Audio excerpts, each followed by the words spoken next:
Imagine discovering that the most powerful superhero on Earth is actually just a lonely man. And then, 10 years later, finding his frozen body sitting alone in a football stadium. His ring is gone. His killer is nowhere to be found.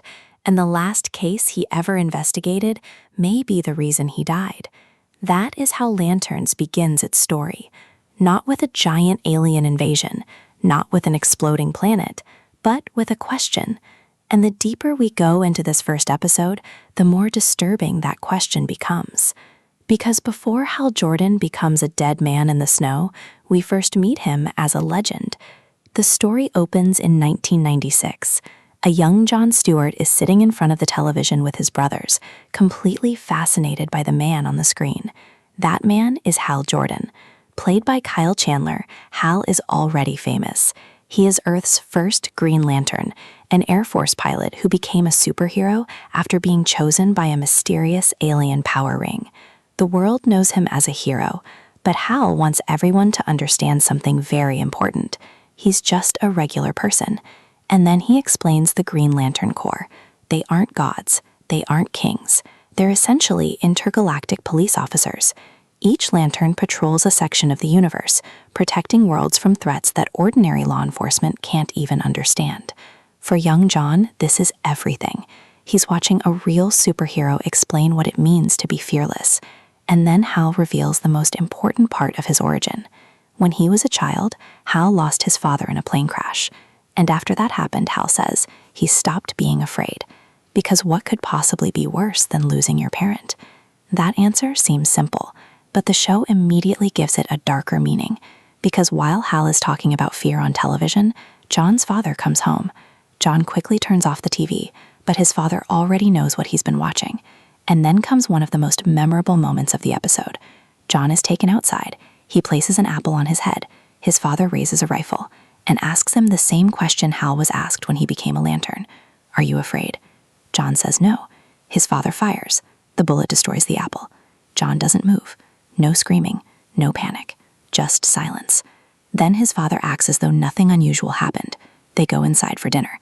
And this tiny scene tells us something enormous about John Stewart. Hal believes fear disappeared after tragedy. John is being trained to master fear through discipline. These two men are being shaped by completely different philosophies, and eventually those philosophies are going to collide. We jump to 2016. John Stewart is now an adult. He's physically powerful, disciplined, and clearly trained for combat, and he's waiting for Hal Jordan. Hal is late, of course. When he finally arrives, he's casual, sarcastic, and completely unbothered. John has been training under him for 2 months, but there's one problem. He still hasn't been allowed to use the Green Lantern ring. John believes the Guardians chose him. Hal doesn't seem impressed. To Hal, John is still a trainee, a substitute teacher waiting outside the classroom, and Hal has absolutely no intention of making things easy. Then Hal takes his training method to an insane level. He removes the ring, places it in the car, gets out, and leaves John inside the moving vehicle. The car goes straight toward a cliff. John has seconds. He grabs the ring, puts it on, and somehow survives. The episode doesn't even show us exactly what construct John creates. Instead, we later learn he used the ring to create something surprisingly ordinary: bubble wrap. Yes, the future Green Lantern apparently survives a deadly car crash with cosmic bubble wrap. It's funny, but it also proves something important. John may not have Hal's experience, but when the ring is finally in his hand, he knows how to use it. John survives the crash, but he's furious. He calls his father and complains about Hal's reckless behavior. His father doesn't exactly comfort him. Instead, he tells John to control himself, because that's the philosophy John has been raised with. Feelings are weaknesses. Discipline comes first. But then something strange happens. John's ring begins to react. It starts making a strange sound. And suddenly, Hal Jordan appears. Except this isn't the real Hal. It's a recording. A digital backup of Hal's consciousness. And the first thing this version of Hal asks is basically the question we are all thinking. Am I dead? Apparently, Green Lanterns are supposed to back up their consciousness regularly. A weekly digital snapshot, just in case something happens. But this backup Hal is old. Very old. Because the real Hal hasn't updated his consciousness in years. And that is our first major warning sign. Something happened to Hal long before we reached 2026. Something caused him to stop following one of the basic rules of the Corps. The backup Hal doesn't understand what's happening. He doesn't understand why John is his trainee. He doesn't understand why his future self stopped uploading. And then he delivers the only message he was programmed to deliver. There's hail in Rushville, Nebraska. That's it. No explanation, No warning, just a strange sentence. John is left standing there wondering what the hell it means. Meanwhile, the real Hal is already heading towards Rushville, and John follows. John eventually arrives in the small Nebraska town, and immediately something feels wrong. A high school football game has turned into a crime scene. 4 people are dead. At first glance, it looks like a shooting, a terrible but ordinary tragedy. But Hal isn't buying it. He looks around and notices something strange. Nobody seems emotionally connected to the victims. There is shock, there is confusion, but not the kind of grief you'd expect after a mass shooting. Then Hal notices something else. The dead are wearing matching clothing, and suddenly his theory becomes clear. These people aren't human. John isn't convinced. Neither is Sheriff Carrie Kane. Carrie is one of the strongest characters in the episode. She isn't intimidated by Hal. She doesn't care that he's a superhero. To her, this is her crime scene, her town, her responsibility. And Hal doesn't have jurisdiction unless extraterrestrial involvement can actually be proven. Hal doesn't care. He trusts his instincts. John, meanwhile, is trying to do everything by the book. And that's where the central relationship of the series begins to take shape. Hal trusts instinct. John trusts procedure. Hal breaks rules. John follows them. Hal thinks being fearless makes him a hero. John has spent his entire life learning how to control fear. But then John notices something. A possible 5th suspect. A man who doesn't belong. The man sees them and runs. John gives chase. The suspect is fast, but John catches him. And suddenly, Hal's theory has a potential lead. The problem? Carrie refuses to let Hal interrogate him. So Hal decides to do what Hal Johnny does best. Break the rules. The bar plan. Hal goes to a local bar with John and starts playing the same song. Again, again, and again.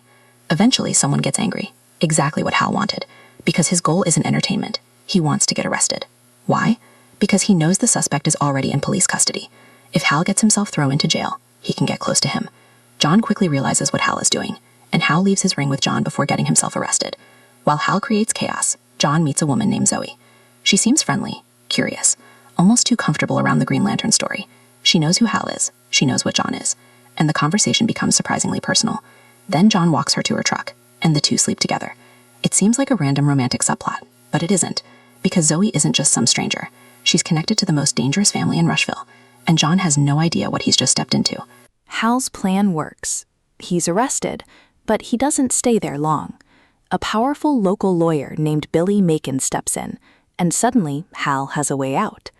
Billy's father is William Macon, and William is not an ordinary rancher. His property is heavily armed. Guards are everywhere. There are watchtowers, militia members, weapons. The whole place feels less like a ranch and more like a fortress preparing for war. William welcomes Hal and John, but something about him immediately feels wrong. He's polite, he's intelligent, he's calm, and he's completely obsessed with one subject: aliens. William believes humanity is in danger. He thinks extraterrestrials could eventually colonize Earth. He sees Hal's existence as proof that the universe is already watching humanity. And according to William, the alien sitting in the local jail isn't just some random visitor. He's part of an advance force, a scouting party. Something bigger is coming. Hal wants answers. William offers to help him get them. But the question becomes, why does William care so much? What does he know? Who is he working for? And why is he willing to spend enormous amounts of money helping Hal investigate aliens? Meanwhile, John is spending time with William's family. And then comes the awkward discovery. Zoe, the woman John slept with, is William's wife. So John has just slept with the wife of the most dangerous man in town. And William seems to know. He doesn't confront John directly. Instead, he makes a subtle comment that tells John, "I know." Now the situation becomes much more dangerous, because John isn't just investigating aliens anymore. He's walking through a minefield of secrets. The next morning, Hal finally gets access to the prisoner. His name is Waylon Sanders. On paper, he's completely human. He's a truck driver. He's lived in the area for years. Medical scans show human organs. Everything checks out. But Hal knows something is wrong, so he starts asking questions. Simple questions. Football, American culture, ordinary things. Waylon answers perfectly. Too perfectly. And then Hal asks him something he couldn't have memorized from an official file. The man doesn't know. That's the crack Hal was looking for, because an alien trying to impersonate a human can memorize facts, but it can't easily reproduce the tiny details of human culture, the way people think, the things they casually know, the things nobody needs to study. Hal pushes harder, and eventually Waylon's disguise begins to collapse. Then the prisoner reveals the terrifying truth. He really is an alien, and he isn't here for peace. He's here because of a conflict, a war that apparently has something to do with vengeance. But before Hal can get the full story, Wayland reveals his final weapon.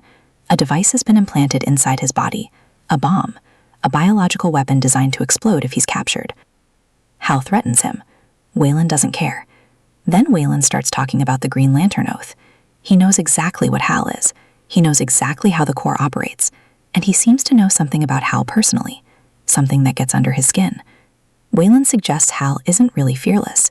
Maybe he simply doesn't care whether he survives. Maybe Hal doesn't care about anyone. And for a man who has spent his entire life defining himself by fearlessness, that accusation hits hard. Hal loses his temper. And then, the beeping begins. Wayland's bomb is activated. Hal has only seconds. He throws the alien into a corner and creates a protective energy barrier. John and Sheriff Kane barely have time to react. Then the bomb detonates. The police station is ripped apart. Walls collapse. Smoke fills the building. Everyone is thrown backward. But Hal survives. And despite the destruction, he's almost smug, because his crazy theory was correct. The bodies were aliens, the prisoner was an alien, and something much bigger is happening. But now there's a new question. And what does vengeance actually mean? Because if Wayland was just one soldier, who was commanding the war? Just when we think the mystery has reached its climax, the episode jumps forward. 10 years. It's now 2026. John Stewart is driving through a snow-covered Nebraska, but something immediately catches our attention. John doesn't have his Green Lantern ring. He isn't flying. He's driving, and he looks completely different. Older, tired, a beard, a man who has clearly been carrying something for a long time. He arrives back in Rushville, and Sheriff Carey is waiting. They greet each other warmly. Her son Noah has grown up. He's now the high school's quarterback. For a few seconds, everything feels normal, until John asks, "Does anyone else know?" Carey tells him only one other person knows, the groundskeeper. And then they walk onto the football field, the same field where the mystery began 10 years earlier. They climb the bleachers, and there he is, Hal Jordan, sitting exactly where he sat a decade earlier. Except now, he's dead. His body is frozen. Snow covers him. There is blood on his face. John approaches slowly. He reaches down and touches Hal's hand. Then he notices something. The Green Lantern ring is gone. And that is where the episode ends. No explanation, no killer, no answer. Just Hal Jordan's dead body and a missing ring. Now let's break down what this cliffhanger could be telling us. The obvious question is, who killed Hal Jordan? William Macon is an obvious suspect. He has the weapons, he has the militia, he hates the idea of aliens, and he clearly knows more than he's admitting. But making him the killer would almost be too easy. Then there's Zoe. She knows surprisingly much about Green Lanterns.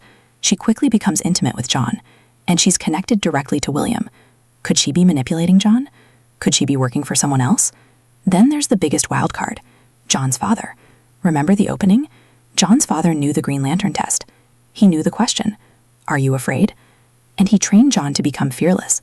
If John is supposed to become Earth's next great lantern, what happens if Hal is standing in the way? We don't have enough information to call this theory fact, but the episode deliberately gives us the pieces, and that's what makes the mystery work. But there's an even bigger clue. Hal is dead, but the ring isn't. Someone took it, and that person could completely change the future. John doesn't have it, so where did it go? Could someone else have been chosen? Could another Green Lantern eventually take Hal's place? Or did the ring choose someone connected to the people already involved in the mystery? The answer could determine where the entire series goes next. And don't forget about the Hal-o-gram. That strange digital version of Hal could become extremely important. Because even if the real Hal is gone, his memories aren't necessarily gone. His consciousness was backed up, and we already know those backups can interact with the ring. So the show has cleverly created a way for Hal Jordan to remain part of the story, even if his body is dead. And that raises another fascinating possibility. Could the real Hal have discovered something so dangerous that he stopped uploading his consciousness? Could he have been hiding from the Green Lantern Corps? Could the mystery surrounding his missing ring connected to the alien war? We simply don't know yet, and that's exactly why the ending works. But beneath all the aliens, rings, guns, and conspiracies, Lanterns is really telling a story about fear. Hal says he isn't afraid because he already lost his father. John is trained from childhood to never show fear. But Sheriff Kane sees something neither man wants to admit. Hal isn't fearless. He's lonely. And that line changes the way we look at him. Because when we finally see Hal's body in 2026, he's literally alone, frozen in the same football stadium where the mystery began. The man who claimed he had nothing to fear ends up dying alone, and the man who was supposed to learn from him is the one who discovers his body. That's not just a superhero cliffhanger, that's character tragedy. And that's what makes the first episode of Lanterns so interesting. It doesn't immediately give us the giant cosmic adventure we might expect from a Green Lantern story. Instead, it gives us a detective mystery, a mentor and student, a strange alien conspiracy, a powerful family hiding secrets, a mysterious war, a missing Green Lantern ring, and a dead superhero sitting alone in the snow. The premiere begins with a young boy watching Hal Jordan on television. 20 years later, that boy becomes Hal's student, and 10 years after that, he finds Hal dead. So the real story of Lanterns may not be about discovering who Hal Jordan was. It may be about discovering why he died, and what he discovered before someone silenced him. Because the final question isn't simply, who killed Hal Jordan? It's this: what did Hal Jordan know that someone was willing to kill him for? And somewhere out there, someone has his ring.